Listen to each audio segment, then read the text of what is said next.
We're so done with new year, new you. This year, it's more you on Bumble. More of you shamelessly sending playlists, especially that one filled with show tunes. More of you finding Geminis because you know you always like them. More of you dating with intention because you know what you want. And you know what? We love that for you. Someone else will too. Be more you this year and find them on Bumble.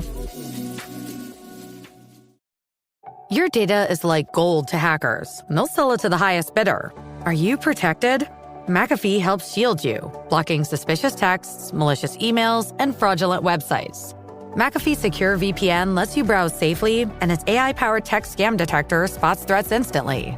You'll also get up to $2 million of award-winning antivirus and identity theft protection, all for just $39.99 for your first year. Visit McAfee.com. Cancel anytime. Terms apply. This is Optimal Living Daily. Become happy in the face of physical misery by Leo Babauta of ZenHabits.net.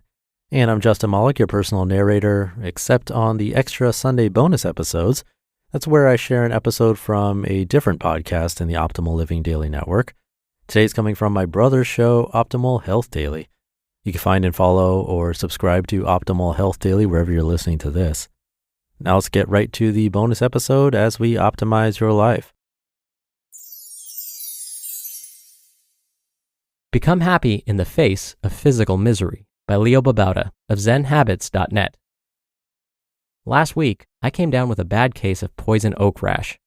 Now, that might not sound that bad, but this rash covered all over my body, including places best left undiscussed, and also my face, eyes, and mouth. It's not pretty, and while I won't go into details, it's pretty disgusting and miserable. I have to admit, it's frustrating. I live a pretty healthy life, eating lots of vegetables and whole foods, very little sugar and refined carbs or processed foods, and get plenty of exercise, meditation, and more. My health is usually under my control, but for almost a week now, it hasn't been. This weekend, as I examined my body that is giving me so much physical discomfort and stress, I thought about what was making me unhappy. And if this were the case for the rest of my life, would I just be unhappy all the time? I considered people who have physical ailments all the time. There are plenty of people whose bodies are out of their control, who cannot physically feel good most of the time, who have illnesses and miseries every day. I'm very lucky compared to them. So here's the process I've been going through to help me be happier, with a note that I constantly fail at this process and have to try it again. I'm not perfect at it, but being perfect at it isn't the point. Learning as I go through it is the point. 1. Let go. What am I holding on to? Two things mainly. The idea of myself as healthy and comfortable, and the expectation that life should be without physical discomfort. My idea of myself as healthy is something that I have built up over the past 8 years. So when reality goes against this idea, I struggle. My expectation of life as something without pain, discomfort, itchiness, and some other gross things I won't mention, it's fairly strong. It's hard to let go of these things. Why let go of them? Because they are causing me more pain than the physical ailment itself. The real pain I've been going through is my inability to accept reality and my desire for life to be a certain way. I want it my way. And when I can't control that, which is pretty much all the time, I feel frustration, anger, depression, and stress. Lots of stress. This applies to everything, not just physical ailments, but when anything doesn't go the way I want it to. So what's the process for letting go? It's first, realizing that I'm holding on to something. Then second, realizing what it is I'm holding on to. And third, realizing it's causing me pain. Then fourth, realizing that the thing I'm holding on to isn't necessarily true. I'm not necessarily always a healthy person. I'm not always in comfort. This isn't the way life should be. And in fact, it's not the way life always is. This is a repeated process because 2 minutes after letting go, I find myself desiring it again. I practice. 2. Accept what is. Once I let go of what I want things to be, I learn to accept reality. What is? This isn't always easy. Reality doesn't match up with my fantasy or ideal of what life should be. I have to just see things for what they are and accept them. Be grateful they are the way they are. Learn from what is. This can be difficult because we tend to want to control things, not accept them. Acceptance is seen as surrendering, passive, and giving up. And yes, it's a bit of each of these, but it's not the end. Just because you accept doesn't mean you don't act. It means you start with acceptance, then figure out the best way to act based on a place of peace and acceptance. Acceptance isn't a bad thing. It's a good thing. It means you're at peace with reality. So I stop running away from the current moment and just try to see with curiosity what actually is. And it's not as bad as I'd feared. The fear, the resistance, the not wanting is by far the worst part. And 3, act with gratitude and compassion. The next step in my process is to be grateful for what I have and to act with compassion. What does this mean? When I'm miserable, it's because I'm focusing on the things I see as bad, but I'm ignoring all the things I should be grateful for, like being alive, being able to walk, being able to love, being loved, having friends, having a job I love. The list is endless. I can find that gratitude and focus on actions I can take that show that gratitude. If I'm constantly complaining internally about how miserable I am, that's not a grateful action. If instead I seize the awesome life I have and do something good with it, that's showing my gratitude for what I have. Acting in compassion is what I try to do when I have accepted the moment. Just because you let go and then accept doesn't mean you don't act. It means you start from a place of acceptance of what actually is and then decide how to act from there.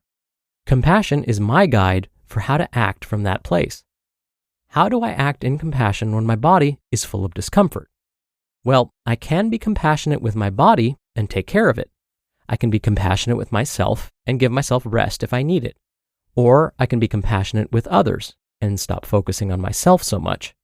I can find ways to alleviate the suffering of people around me, or find ways to take what I'm learning and share it with all of you and hope that it helps someone. Acting in compassion can take the focus off of yourself and put it somewhere that brings good in the world. You just listened to the post titled, Become Happy in the Face of Physical Misery by Leo Babauta of zenhabits.net. Imagine what's possible when learning doesn't get in the way of life. At Capella University, our game-changing FlexPath learning format lets you set your own deadlines so you can learn at a time and pace that works for you. It's an education you can tailor to your schedule. That means you don't have to put your life on hold to pursue your professional goals. Instead, enjoy learning your way and earn your degree without missing a beat. A different future is closer than you think with Capella University. Learn more at capella.edu. Still getting around to that fix on your car? You got this. On eBay, you'll find millions of parts guaranteed to fit. Doesn't matter if it's a major engine repair or your first time swapping your windshield wipers. eBay has that part you need, ready to click perfectly into place for changes big and small. Loud or quiet, find all the parts you need at prices you'll love. Guaranteed to fit every time. But you already know that. eBay. Things, people, love. Eligible items only. Exclusions apply. Dr. Neil here for my commentary. It was so odd. When I first read this post, I thought to myself, wow, it's like Leo is reading my mind. This was especially true when he wrote about how he holds on to 2 main ideas about himself, that he's generally healthy and comfortable, and the expectation that life should be without physical discomfort. This is how I often feel about myself. I mean, I host a daily podcast on the importance of health and wellness, for goodness sakes. Shouldn't I basically be in good health and be free of physical discomfort at least like 99% of the time? In fact, I'm going to share something with you. I realized the other day that I was starting to feel anxious about COVID and about how new cases were starting to climb again. I thought about how if I were to get sick with COVID, that it would somehow be my fault, that I would be a failure in your eyes. Here, I'm supposed to be a so-called health expert, and yet if I were to get sick, it would seem like I really don't know what I'm talking about. But the reality is, I'm human. I'm not a superhero, no matter how hard I wish I was. And like all humans, despite our best efforts, we get sick. It happens. But I had trouble letting these feelings go. As Leo said in today's article, I stopped having compassion for myself. I was so caught up in this fear, I forgot about expressing gratitude. Now, eventually I did climb out of this funk, basically through the same methods that Leo described in today's article. If I had read this article a month ago, I may have come out of this funk even sooner. All right, thank you so much for being here. Thank you for listening every day. Thank you for sharing this show with someone. I hope you're having a great week so far, and I'll see you back here tomorrow where your optimal life awaits.